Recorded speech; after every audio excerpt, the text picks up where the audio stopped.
வரைக்கும்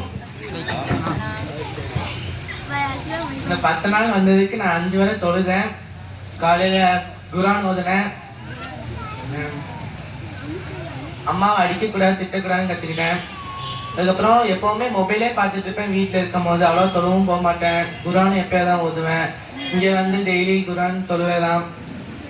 அதுக்கப்புறம் இப்போ கொஞ்சம் மொபைல் பார்க்க படிக்கேன். அஸ்ஸலாமு அலைக்கும். 10 நாள் அனுபவம் உங்களுக்கு எப்படி இருந்தது? இங்கே தங்குறது, வைக்கிறது, சாப்பாடு நல்லா தான் இருந்துச்சு. நல்லா தான் இருந்துச்சு. வீட்டில் இருக்கிறதோட இங்கே நல்லா இருந்துச்சு.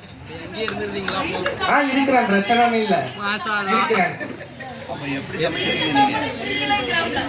அப்போ எந்த லெவலில் சமைச்சிட்டு இருக்கீங்க நீங்க? அது அப்புறம் வச்சுவாங்க. அஸ்ஸலாமு அலைக்கும். என் பேர் ஹாஃபில் அல் புகாரி.